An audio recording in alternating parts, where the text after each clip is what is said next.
Boa noite a todos. Gostaria de agradecer a todos os presentes.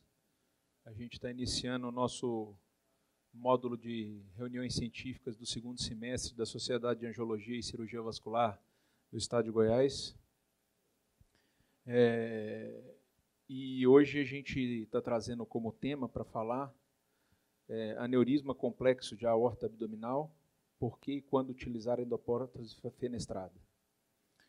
É uma realização da empresa Supera, junto com a Sociedade Regional Goiás, um patrocínio da Supera, Wave Medical, Venosan e Med. Gostaria de apresentar e chamar para ministrar essa brilhante palestra o Dr. Edivaldo Edner Joviliano.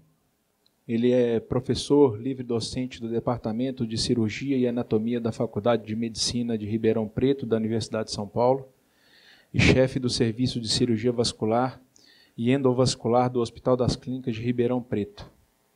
Doutor Edivaldo, muito obrigado pela presença. Espero que a gente possa aproveitar esses momentos. Obrigado, Federico. Obrigado a seccional da SBACV Goiás pelo convite, as empresas patrocinadoras pela oportunidade de estar aqui. É um tema muito atual, né, que não foi nos sugerido para apresentar.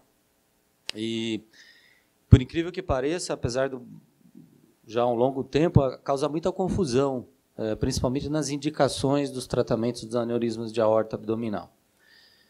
Quando a gente fala por que e quando utilizar endopróteses fenestradas, a gente tem que pensar basicamente nos nossos pacientes, não é? Quais pacientes esse tipo de dispositivo vai ter melhor aplicabilidade. Esses são meus conflitos de interesse para essa apresentação. Basicamente, as indicações das endopróteses fenestradas, e aí eu vou repetir algumas vezes, não ramificadas, não é? Estamos falando de fenestras, são para aqueles aneurismas de colo curto, infrarrenais, justa-renais, pararenais e aneurismas de aorta tóraco-abdominal tipo 4. Basicamente, a gente pode restringir a esse grupo de pacientes. Então, em suma, são esses tipos de aneurismas, são os aneurismas mais complexos que a gente tem. A gente sabe que a grande maioria dos aneurismas de aorta abdominal ocorrem na aorta infrarrenal, com colo mínimo, normalmente passível de tratamento endovascular com endopróteses estándares. Mas existe um grupo significativo, né, mais de 10%, que o paciente não tem esse colo. Não é? E aí o paciente tem essa anatomia, seja ela de aneurisma tipo 4, os aneurismas pararenais, não é? Ou de colos curtos. Então, são essas principalmente as indicações. Mas existem alguns critérios anatômicos que são muito importantes ser respeitados para que se consiga utilizar uma endoprótese fenestrada, principalmente as endopróteses fenestradas customizadas. A gente sabe que a gente pode customizar na mesa, né, homemade, e aí fica a critério, obviamente, principalmente naqueles casos de urgência, onde você opta por esse tipo de aplicação das endopróteses estándares. Mas quando a gente pensa nas endopróteses customizadas, de fábrica, né, que são as ideais, são feitas especificamente para os nossos pacientes, alguns critérios são básicos. Uma boa angiotomografia, de preferência de 1 milímetro de corte, pegando toda a aorta, desde a aorta torácica, a aorta abdominal, até as femorais. Por quê? Obviamente, a tomografia e a angiotomografia definem, inclusive, os acessos que a gente vai poder utilizar para estar realizando o procedimento. Tem pacientes com arco tipo 3, por exemplo, que o acesso para a cateterização dos ramos superiormente fica bastante complicado e a gente fica limitado aos acessos femorais. Então, isso tudo precisa ser muito planejado. Além, é claro, dos critérios anatômicos de cada device. A gente sabe que tem alguns modelos no mercado, alguns com algumas vantagens, outros menos, que, dependendo do tamanho da aorta, você vai poder utilizar ou não. Da angulação, das ilíacas, do acesso, tudo isso é importante. Por isso, a tomografia bem feita, completa, desde o arco aórtico até as femorais, ela é fundamental. Os diâmetros que a gente tem que ter, obviamente, vão ter que respeitar as plataformas que a gente vai usar. Não é? Por exemplo, se a gente for utilizar uma plataforma da Terumo, da Anaconda, ela tem uma plataforma de até 34 milímetros. Então, nós vamos estar limitados aos colos de 30 milímetros. A zona de selamento terá que ser de até 30 milímetros. Não é? A Cook tem de 36, se a gente for utilizar a plataforma abdominal. Senão, você passa a ter que utilizar plataformas torácicas, e aí muda a configuração, muda o tipo de abordagem.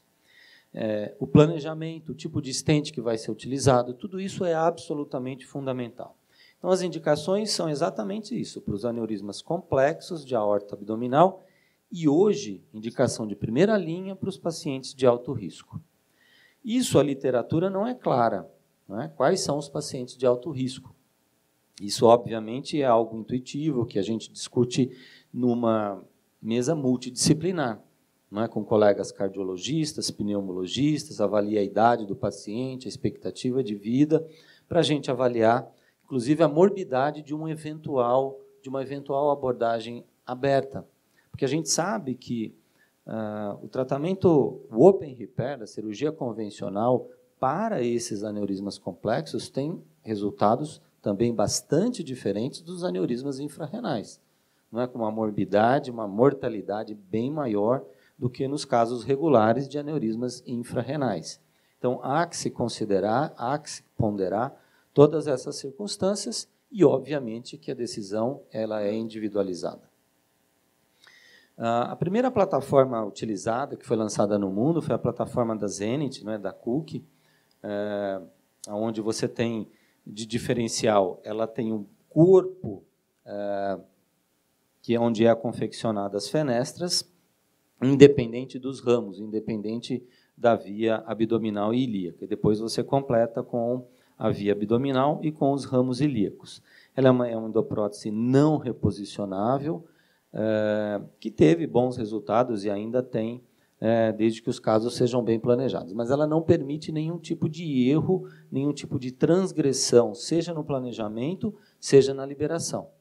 Não é? Se houver qualquer tipo de intercorrência, o procedimento fica bem complicado e não é pouco frequente a necessidade eventual de conversão. Normalmente, como todos os casos customizados, não é? Você obtém a angiotomografia com os seus diferentes médios ângulos, os diâmetros dos vasos, o diâmetro dos aneurismas, e aí então é feito um planejamento. O planejamento é relativamente simples, isso é enviado para os engenheiros da fábrica, né, onde vem o projeto e você aprova ou não, junto com a equipe de especialistas da indústria. Normalmente esse é um projeto já feito, né, onde vem para o profissional que vai executar e, eventualmente, para o proctor, se necessário, para aprovação ou não, antes da confecção. Antes da realização do procedimento, nesse tipo de device aqui, o profissional que vai executar o procedimento tem este modelo aqui. Ele tem o projeto para raciocinar sobre o caso e imaginar se vai ser factível ou não, quais as eventuais dificuldades que vai ter durante o procedimento. É assim que é feito. O device, então, é enviado, isso tem um tempo significativo. A gente sabe que aqui no Brasil demora alguns meses, né, para a gente obter isso. E, normalmente, os acessos são feitos para a cateterização dos ramos por via femoral, né, principalmente nos casos de 2 ramos. E nós temos agora, já tem alguns anos na Europa, no Brasil já temos mais de 4, 5 anos, né, disponível, a Anaconda Fenestrate Graft, né, a Anaconda fenestrada.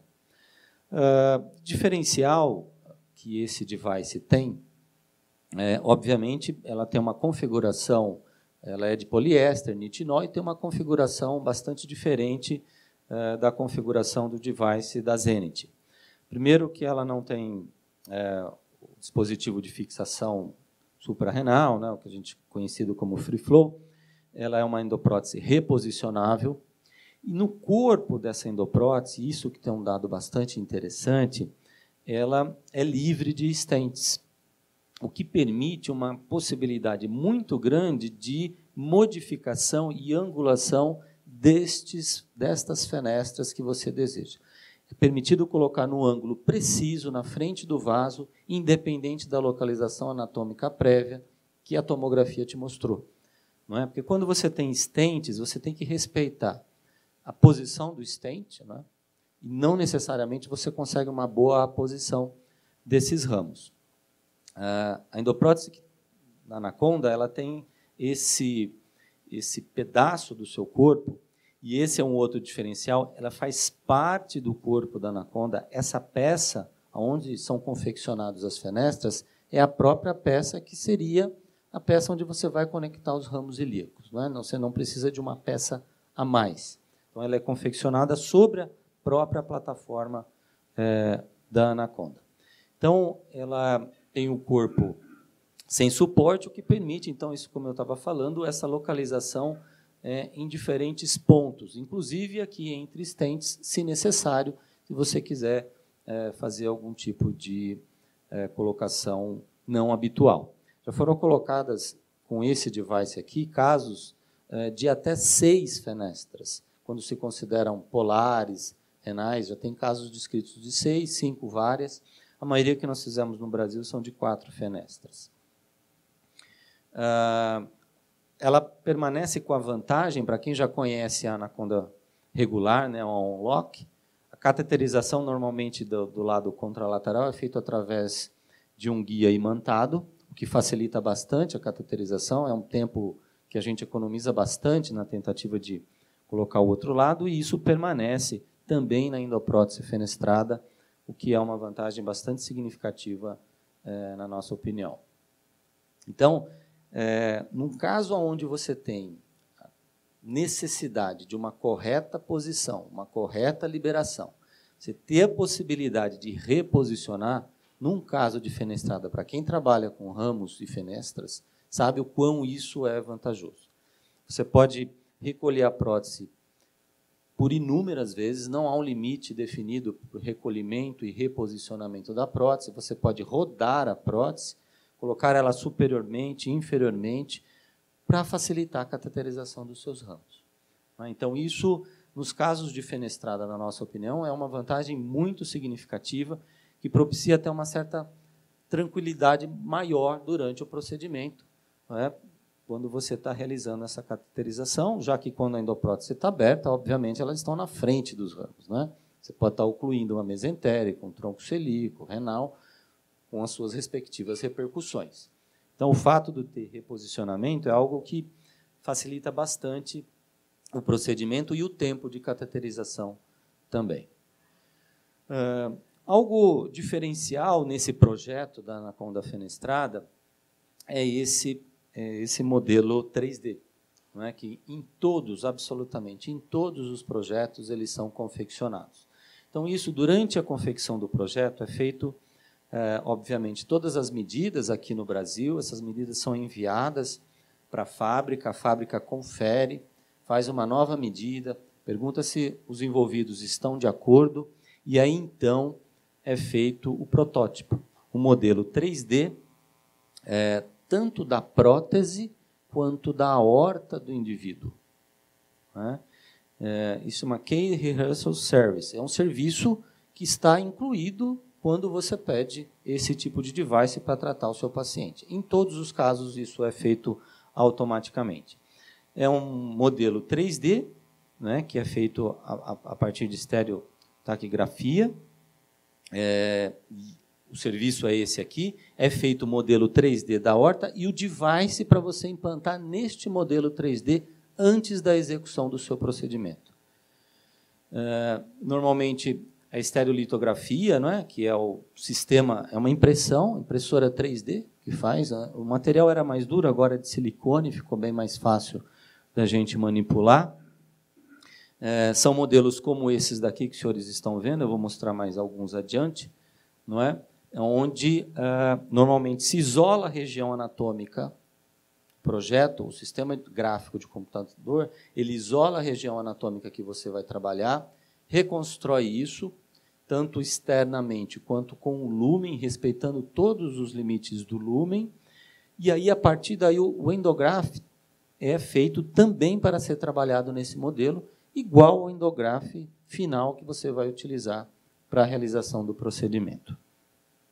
Então, esse é o projeto, né, essa estereolitografia da impressora 3D, perdão, e a partir disso, então, que é feito o molde, né, em silicone, onde vai ser trabalhado o projeto. Isso tudo, como eu já havia dito, é por impressão 3D. Não é? As resinas são epóxi e silicone, basicamente as que são utilizadas. E, na nossa visão, isso traz um conforto para o profissional que vai executar o procedimento muito grande. Porque, inclusive, ele pode planejar a melhor via de acesso, se é mais fácil cateterizar por cima ou por baixo, se ele vai ter alguma dificuldade em determinado vaso, qual catéter é melhor para cateterizar qual vaso. Então, neste caso, você faz com total tranquilidade e antes do procedimento todos esses tipos de treinamento. E com uma vantagem adicional, você pode pedir para modificar se encontrou alguma dificuldade adicional. Isso é possível, não é? Feito uma modificação no projeto para que se possa obter o melhor resultado possível. Então, esses aqui são modelos, né, de aorta e de devices sendo implantados, vendo com detalhes, não é? Permitindo com que o profissional execute esse procedimento previamente, imaginando já as eventuais dificuldades que possa ter durante o procedimento. Esse aqui é um caso que nós planejamos. Normalmente, o planejamento é feito com as medidas, todas as medidas, né? São necessárias as medidas dos diâmetros do vaso, que vão ser alvo, as medidas entre os vasos, os ângulos destes vasos, a distância entre eles. É necessário um mínimo de 15 milímetros para uma boa sealing zone, uma zona de selamento, isso incluindo ou não, um ramo. Então, você precisa ter pelo menos 15 milímetros de aorta saudável, isso é considerado para você decidir. E por conta disso, a tendência hoje, ao contrário do começo, né, a gente procurava sempre fazer 2 fenestras, a tendência hoje é fazer com mais fenestras, 3 ou 4 fenestras, porque a gente sabe que no longo prazo a doença continua. A doença neurismática é uma doença progressiva. E quanto maior a área de selamento, quanto melhor a área de selamento, menor a chance e a necessidade de reintervenção que esse paciente vai ter no futuro. Os estudos de médio prazo têm mostrado isso. Então, é necessária a medida de todos os ângulos, né, em todas as posições, para avaliar todas as eventuais dificuldades e fazer o projeto da melhor forma possível, né?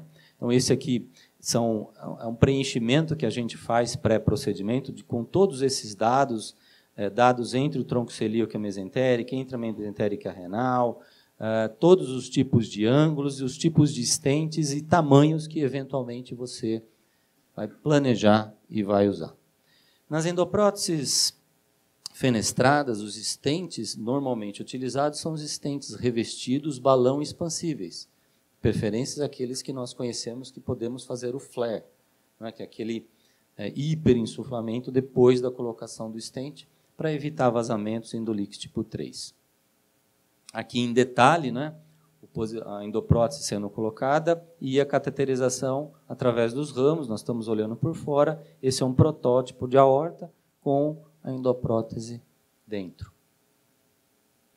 Aqui uma imagem da gente fazendo o procedimento no protótipo, né? Vejam que é relativamente similar aqui, ó, todas as marcas desse tipo de device, ela vem com todas as fenestras elas vêm com 4 marcas, não é? Isso facilita a visualização em diferentes ângulos. Aqui está cateterizado já uma renal, aqui é outra renal, mesentérica, e veja que aqui tem também a fenestra do tronco celíaco. Esse é um caso editado, né, um dos primeiros casos que nós fizemos. Uma mulher de 71 anos, para exemplificar isso. Vejam com um aneurisma pararenal, né, quase chegando até a mesentérica. Obviamente, a necessidade de correção aberta para esse caso envolveu um clampeamento supracelíaco, né, com reconstrução de todas as artérias viscerais ali, independente da técnica que se pudesse optar. Tinha uma certa angulação aqui na aorta torácica descendente, né? Aqui uma foto de perfil, para vocês verem toda a angulação, todos os detalhes, né, que a angiotomografia permite, e a gente vê que tinha uma estenose aqui na origem do tronco celíaco também, prévio ao procedimento.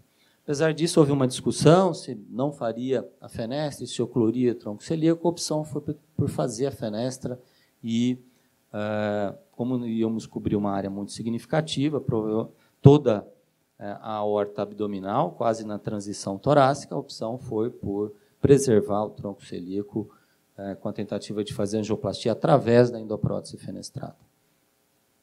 Então, aqui o procedimento já, não é? A endoprótese ainda fechada, com uma angiografia pré-procedimento. Vocês viram, com ela fechada, a gente tem essa imagem do pico, não é? E ela tem uma marca aqui, normalmente ela é uma referência que ela sempre fica à esquerda na posição antero-posterior. É uma referência do projeto fixa para que você não tenha dúvida de como começar a liberar a endoprótese. Ao longo do procedimento, você vai poder modificar, né, obviamente, fazer rotação lateral, subir ou descer, mas a gente sempre começa assim, com essa referência no antero-posterior, porque é assim que o projeto foi confeccionado, para facilitar a nossa execução. Aqui já a endoprótese aberta, não é, com a cateterização da artéria mesentérica superior. Quando a gente tem a mesentérica superior envolvida, isso obviamente não é obrigatório, mas a gente sempre procura cateterizar a artéria que a gente brinca que salva a vida. Se você não conseguir fazer mais nada, acontecer algum problema, você pode encerrar o procedimento aí, fazer as renais depois, mas a mesentérica você não pode deixar, nós sabemos disso. Então, a gente sempre procura cateterizar primeiro a mesentérica, mas isso, obviamente, não é obrigatório. O Dr. Nick Burfitt, que é com quem a gente fez treinamento com isso, ele batia muito nessa tecla, né? Já perdemos pacientes por conta da mesentérica, a mesentérica tem que ser um estigma, a gente tem que perseguir ela sempre e tentar salvar o mais rápido possível.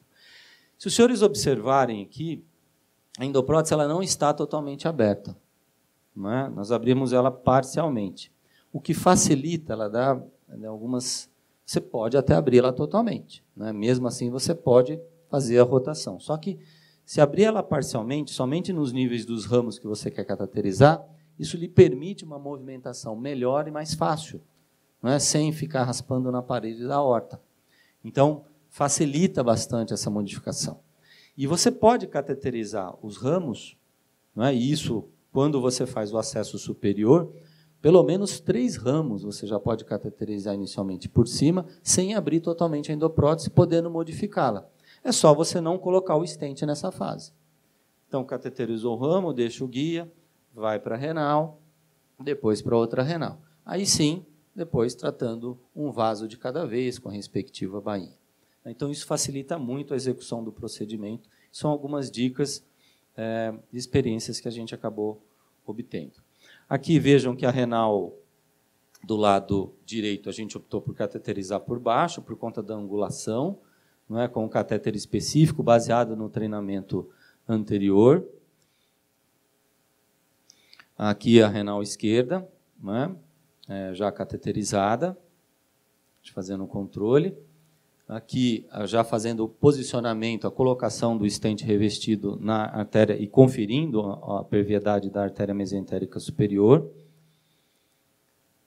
Vejam aí o stent aqui colocado, né? E a perviedade da mesentérica superior.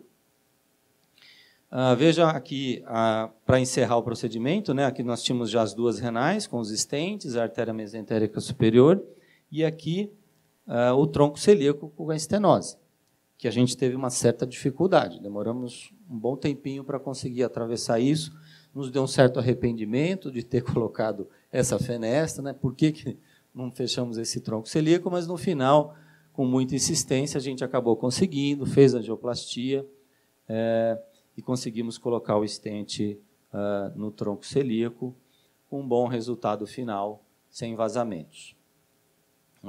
Esse procedimento durou aproximadamente 4 horas. esse procedimento inicial. Esse é o CT controle. Na tomografia controle, o paciente ficou com endolique tipo 2, de um ramo, está sendo acompanhado, sem crescimento do saco, há 3 anos. Essa é uma foto do caso, uma visão lateral. Certo? Muito bem. Esse é um outro caso, um homem, 76 anos, com um aneurisma justa renal. Esse paciente tinha outras doenças sistêmicas, era um paciente de alto risco. Vejam a tortuosidade das ilíacas, não é? Tinha uma certa estenose, inclusive aqui na ilíaca comum do lado esquerdo, mas na nossa visão era possível de fazer o procedimento, de fazer a execução do projeto, e assim foi feito, não é? Essa era a tomografia inicial do paciente. Veja que era aneurisma justa renal, grande, não é? Com a tortuosidade importante das ilíacas, mas com diâmetro compatível com a utilização desse tipo de device, onde a gente não teve dificuldade com relação ao acesso. É um aneurisma de 6,5 por 6,6. Né? Aqui é o projeto. Esse foi um dos primeiros devices. Foram 3 fenestras, o que foi escolhido. Não é? Vejam as 2 renais, a mesentérica. Esse foi o treinamento. Vejam que todas as cateterizações, nesse caso, a opção foi fazer por via superior. Normalmente, nós utilizamos a via axilar. Nós dissecamos a artéria axilar, onde a gente normalmente tira o bypass para fazer um axilo femoral. Porque aí a gente coloca uma bainha de 12 French até a torácica descendente e trabalhamos dentro dessa bainha com segurança e adequado torque para você poder fazer as cateterizações. Por isso é importante a imagem do arco aórtico, para ver se o arco é tipo 1, 2 ou 3, para ver se isso é factível. Melhor pelo lado esquerdo, melhor pelo lado direito, para poder ser executado. Né? Esse aqui é o treinamento, né, do protótipo sendo colocado. Vejam aqui as 2 renais. Nesse caso aqui no protótipo foi feito tudo por baixo, vejam os senhores. E aqui a execução do caso. Vejam aqui 1 fenestra, 2 fenestras, 3 fenestras, né? E a prótese aqui posicionada. Nesse caso, vejam aqui a marcação, vejam que o pico está lateral, né? E não anterior. Isso por conta do projeto, para a facilidade da colocação dos ramos. Então, a gente faz essa angiografia inicial, libera a endoprótese parcialmente, não é? E vamos para a cateterização. Nesse caso, fizemos a cateterização via superior também, da mesentérica superior primeiro, vejam aqui, ó, né? Cateterizado, normalmente com um catéter tipo Berenstein, vertebral, você consegue fazer essas cateterizações superiores, um guia hidrofílico 0,35 estándar, né? E normalmente a gente utiliza um Rose ou um Amplatz para fazer as trocas quando da colocação dos stents. Aqui já cateterizado, então, a mesentérica e a renal do lado esquerdo. Né? A renal direita ainda não cateterizada, a prótese não totalmente aberta. Vejam que a endoprótese está fechada. E aqui a gente cateterizou, teve dificuldade de cateterizar por cima, liberamos a endoprótese, cateterizamos contralateral e aí fizemos a cateterização da artéria renal direita por baixo, né, pela femoral contralateral, sem nenhuma intercorrência. Aqui a colocação do stent, né, apenas uma foto. Normalmente é aquela regrinha de 1/3, 2/3. Então, 2/3 do stent para dentro do vaso, 1/3 para dentro da endoprótese, para que na hora de fazer o flare, a gente consiga fazer uma boa dilatação para evitar realmente os endolíquios tipo 3 aí, de conexão, no caso das endopróteses fenestradas, que é um problema se você não fizer isso adequadamente. A colocação dos stents deve ser sempre sob a bainha. Primeiro introduzir a bainha dentro do vaso, passar o stent e depois retirar a bainha. Lembra que é um stent balão expansivo, se você forçar, esse stent pode se deslocar do próprio balão na hora da colocação.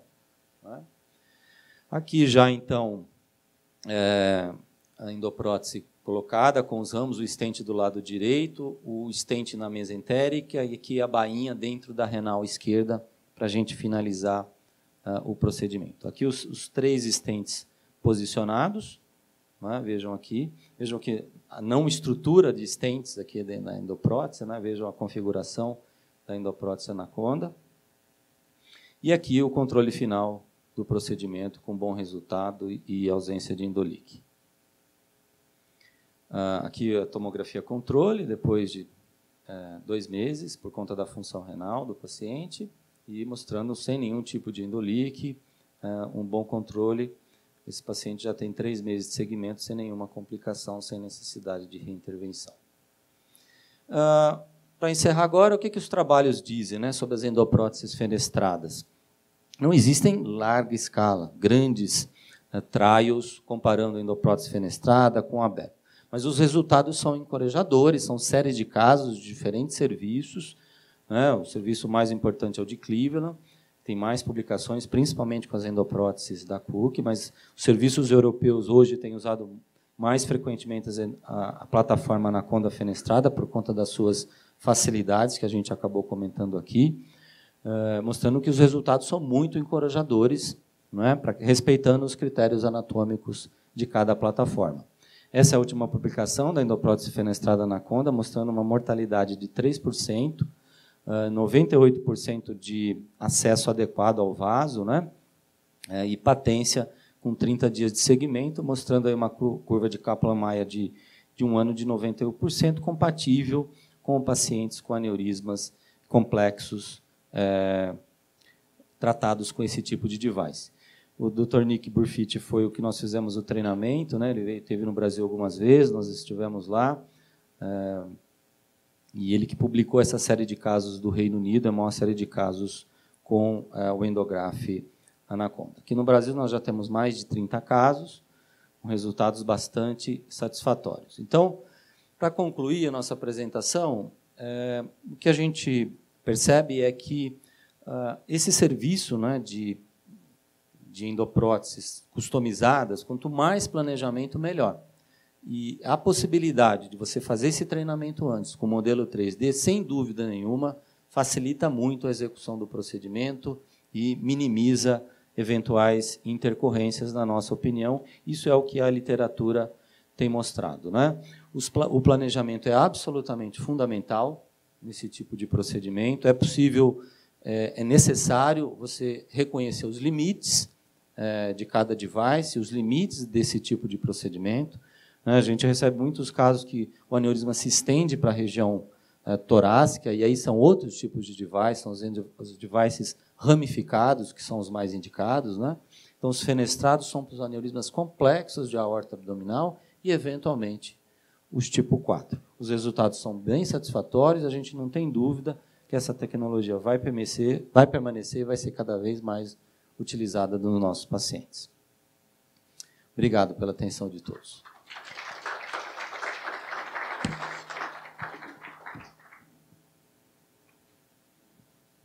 Obrigado, doutor Edivaldo, pela brilhante palestra e apresentação do tema, extremamente bem ilustrado e com uma experiência, sem dúvida, muito grande. Queria abrir para a plateia, para saber se alguém tem alguma pergunta para fazer para o doutor Edivaldo. Luiz Otávio.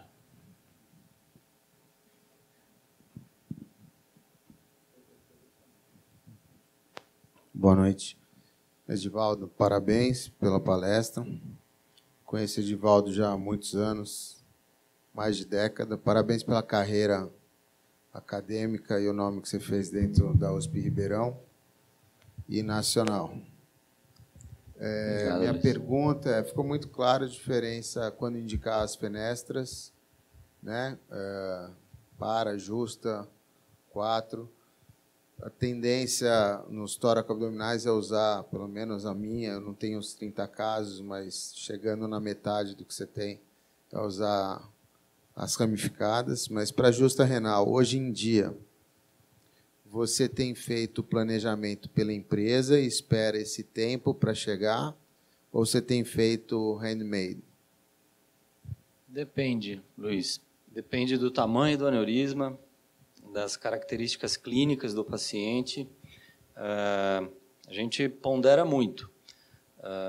obviamente que nós gostaríamos de, em todos os casos, customizar, porque facilita muito, não é, a execução do procedimento, e a gente vê que o resultado no médio prazo, no curto e médio prazo, são bem diferentes do que aqueles homemades que nós fazemos na mesa.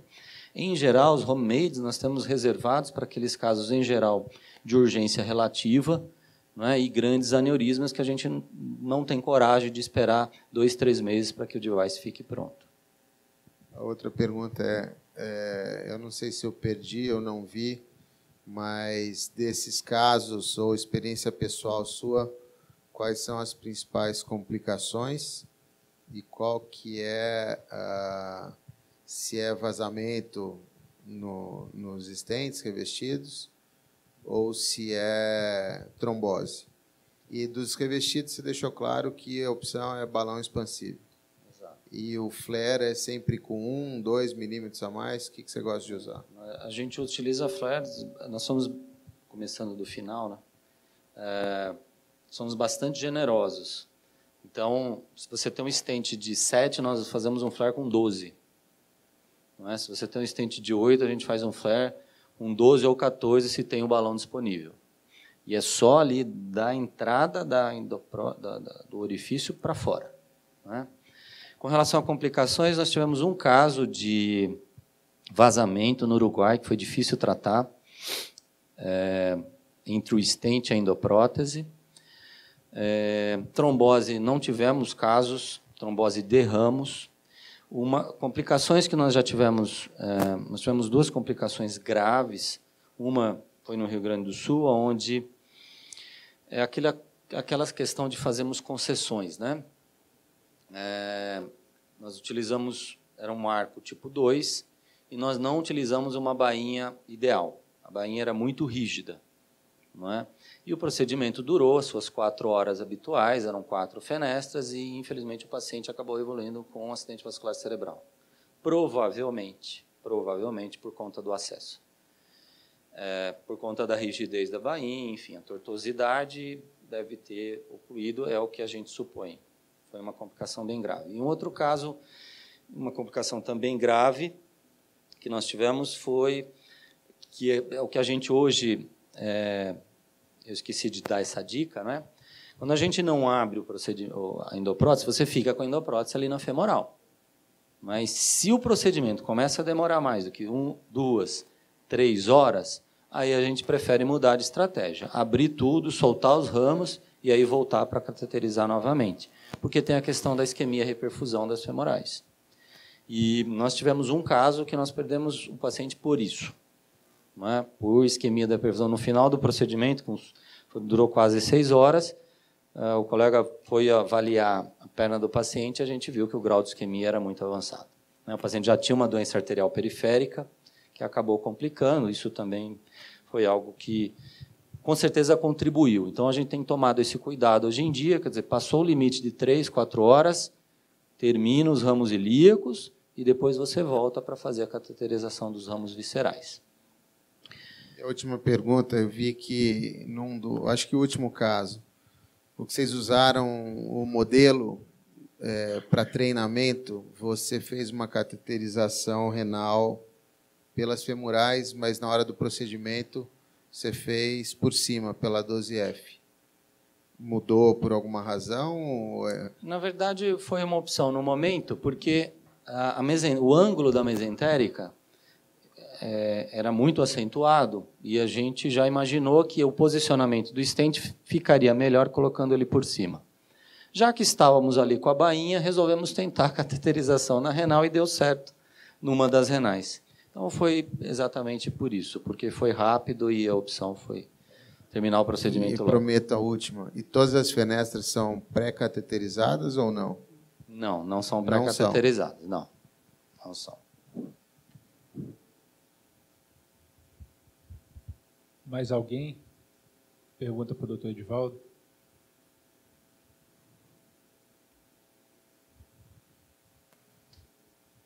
Boa noite.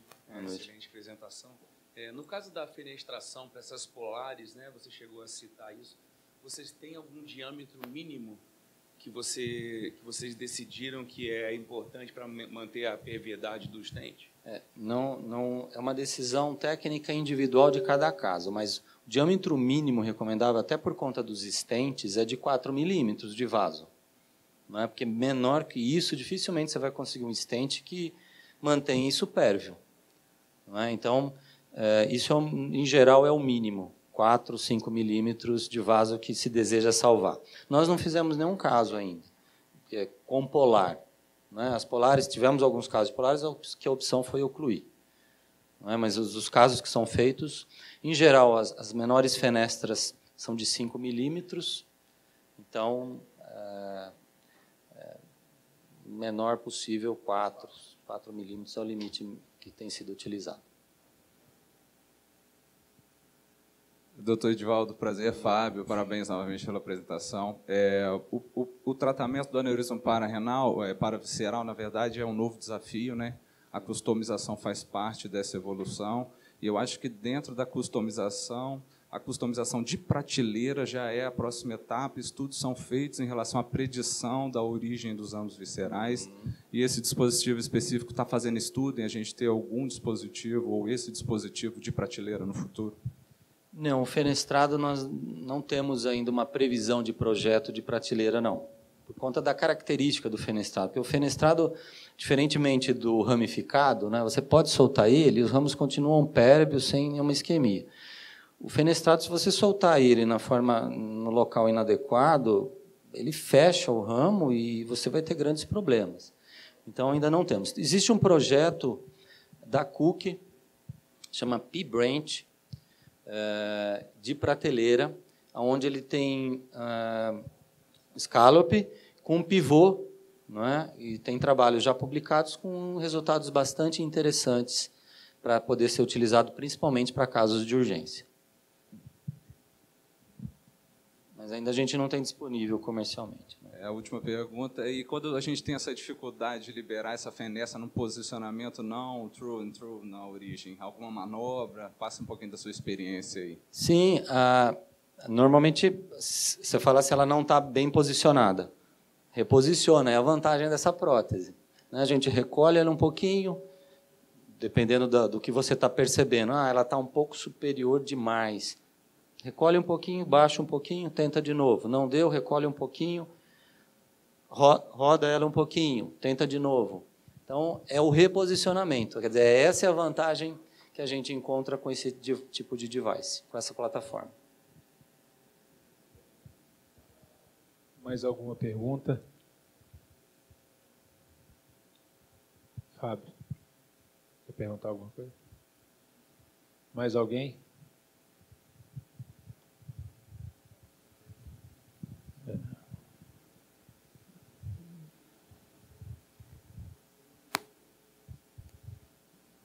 Professor, boa noite, parabéns pela palestra.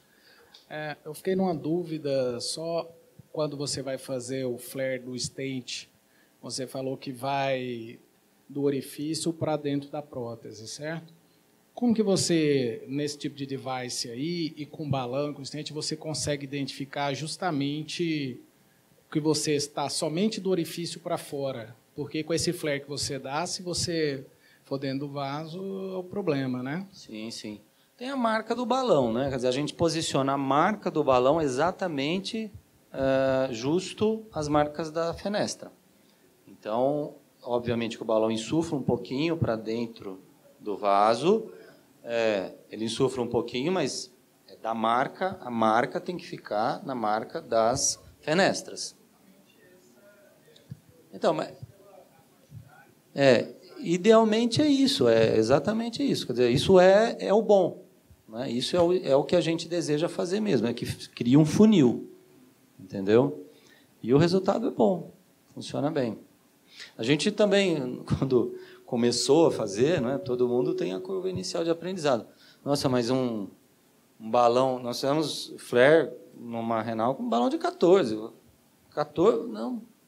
Dá certo, e dá certo mesmo, é isso aí. Hoje a gente, para renal, tem usado 12 e para tronco celíaco e mesentérica, 14 quando disponível.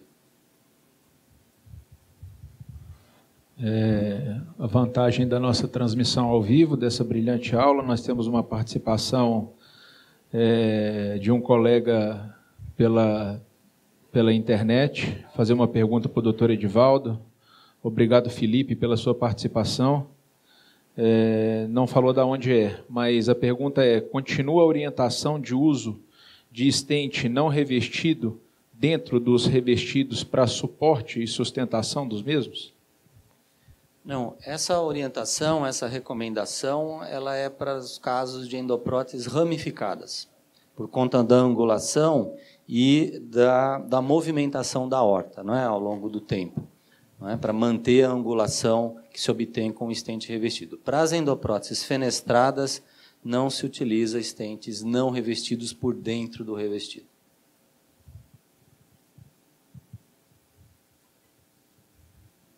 Mais alguma pergunta? Algum comentário? Mais nenhum?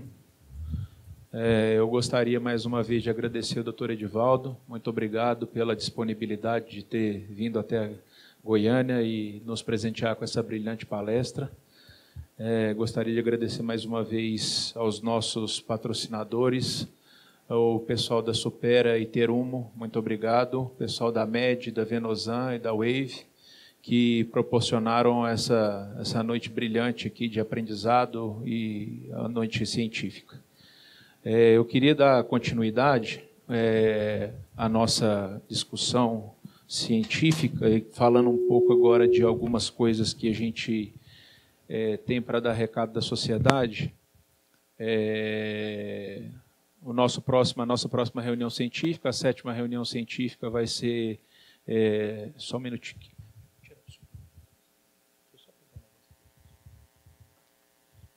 A nossa 7ª reunião científica vai ser no dia 27/9, numa quinta-feira, como os velhos horários da quinta-feira.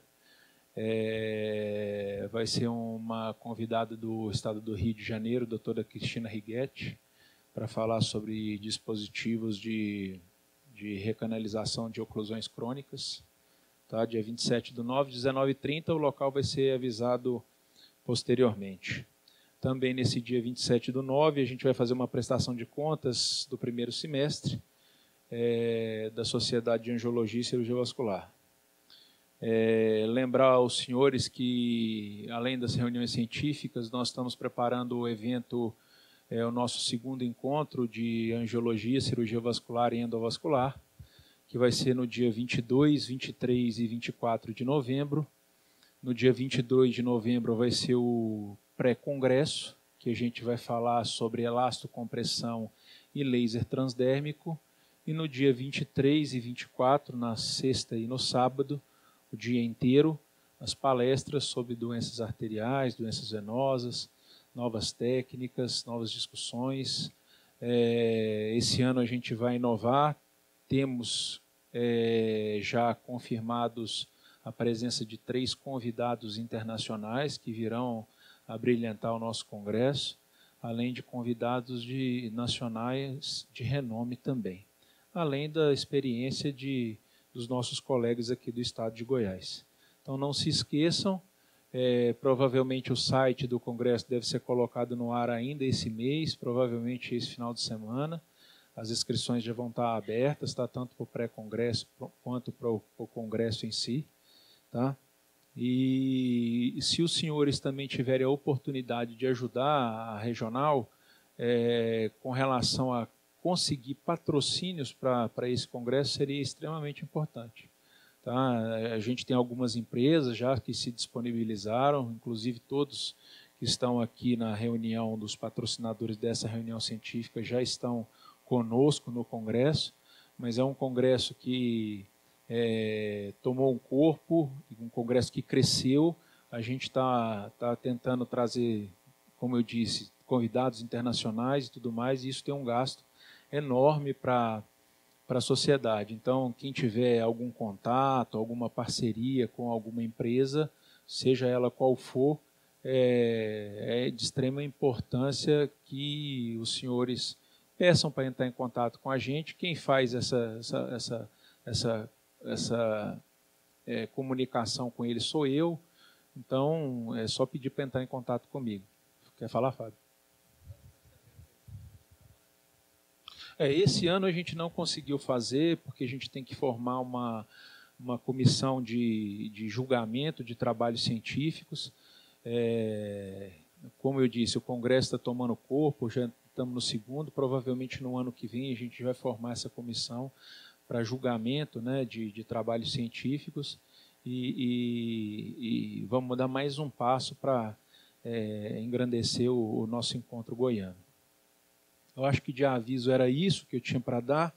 Eu gostaria somente de comunicar aos senhores, eu acho que no grupo de WhatsApp a gente falou alguma coisa. A gente teve uma reunião na quarta-feira passada, onde todos os associados foram convocados, uma reunião extraordinária da nossa regional, para tratar de assuntos sobre remuneração médica juntamente aos planos de saúde. Existe um movimento nacional já sendo feito para que a nossa remuneração junto aos planos de saúde seja modificada. Eu acho que a insatisfação não só do Estado de Goiás, mas de todos os colegas e de todas as especialidades. Isso cada dia toma mais corpo, cresce mais, tem outras especialidades muito à frente da gente, da cirurgia vascular e da angiologia, principalmente aqui em Goiás. E em outros estados, como Rio de Janeiro, São Paulo, Espírito Santo, e Belo Horizonte, eles formaram algumas comissões e que modificaram a tabela de honorários que é fornecida para cada procedimento, seja ele arterial, venoso e tudo mais. Então, acompanhando a indignação do país inteiro e a nossa aqui, que não é diferente, a gente sofre com 2 convênios aqui que comandam a nossa remuneração, que é a IPASG e Unimed. A gente veio discutindo, isso já é uma fala de bastante tempo para a gente tentar fazer, vou falar novamente aqui, uma discussão junto aos planos de saúde para melhoria. Nós não estamos falando absolutamente em paralisação, não estamos falando absolutamente em greve, entendeu? Então, a gente teve essa reunião e eu vou ler aqui a ata da reunião. A ata da reunião extraordinária da Sociedade Brasileira de Angiologia e Cirurgia Vascular, SBA-CVGO. Aos 15 dias do mês de agosto de 2018, no auditório do Centro Médico Valéria Frota, a Rua 9A, 160, setor Aeroporto, Goiânia, Goiás, às 19h15 em primeira chamada e às 19h30 em segunda chamada, reuniram-se extraordinariamente os médicos associados da Sociedade Brasileira de Angiologia e Cirurgia Vascular, Regional Goiás, para tratar da seguinte pauta: melhor remuneração médica pelos planos de saúde. O presidente iniciou a reunião agradecendo a presença dos associados, que abriram mão dos seus compromissos para participar da discussão dessa importante pauta para a especialidade médica de angiologia e cirurgia vascular. E, em seguida, colocou a palavra à disposição dos associados para manifestação e sugestões. Ato contínuo, ficou acordado a aprovação pela Assembleia da criação de uma comissão de honorários médicos da SBA-CVGO, que deverá fazer um estudo para que seja discutido com as operadoras de plano de saúde do Estado de Goiás e que será composta pelos seguintes associados. No dia, a gente abriu para quem teve interesse na reunião, tá? Quem tiver interesse em ainda participar, a gente pode colocar o nome aqui nessa comissão, se tiver algum dos senhores presentes que tenha esse interesse em participar. Tá? Os seguintes associados: Dr. Daniel Alexandrino, Dr. Edivaldo de Paula e Silva, Dr. Fábio Cipreste, Dr. Paulo Guimarães Câmara, Dr. Frederico Mesquita, Dr. Gustavo Ribeiro, Dr. Rony Hans e Dr. Luiz Otávio.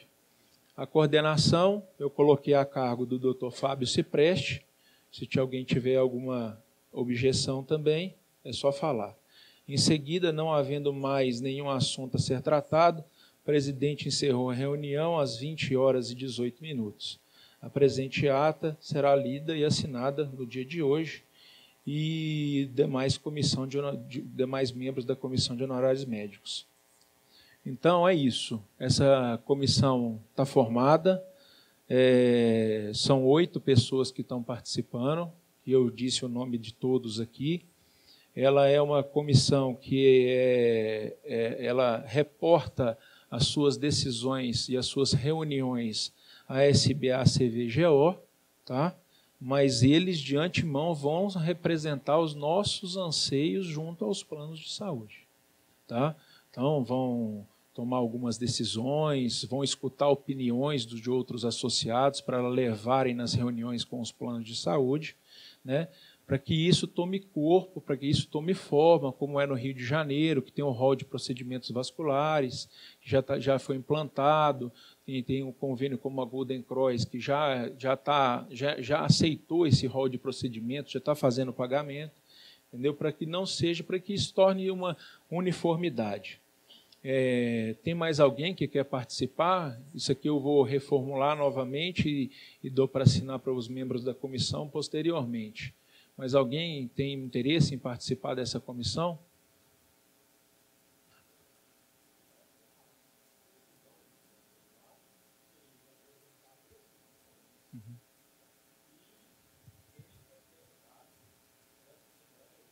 Sim, não, mas eu falei lá com vocês, acho que você não está lembrado também, se quisesse alguém participar, porque às vezes por algum motivo não pôde estar presente e tudo mais, e a gente abrir a oportunidade de participação de mais um associado, que seja, isso não ia mudar muita coisa.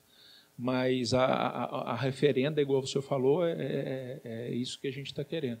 Claro que se houver alguém querer participar, acho que se não houver objeção de mais ninguém. Tem alguém presente que quer participar? Podemos, então, aprovar essa comissão de honorários para que represente a Sociedade de Angiologia e os médicos associados? Fábio? Eu gostaria que o pessoal levantasse a mão para aprovação. Foi aprovada, então, a comissão por unanimidade. A comissão formada por esses médicos que eu vou nomeá-los novamente. Doutor Daniel Alexandrino. Doutor Daniel, se você puder vir aqui na frente, eu gostaria de apresentar você, que é o novo associado da sociedade. Acho que não sei se o pessoal conhece. Tá? Ele é o colega angiologista e cirurgião vascular que veio de Brasília e está conosco aqui agora, já fez... Dr. Daniel Alexandrino, Dr. Edivaldo de Paula e Silva, Dr. Fábio Cipreste, Dr. Paulo Guimarães Câmara. Eu estou chamando o pessoal para vir aqui, quem tiver aqui para vir aqui.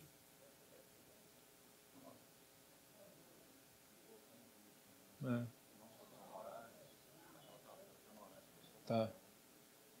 O Paulo passou no grupo que estava entrando numa urgência, né, não pôde estar presente. Frederico Mesquita, Gustavo Ribeiro, Rony Hans e o Dr. Luiz Otávio.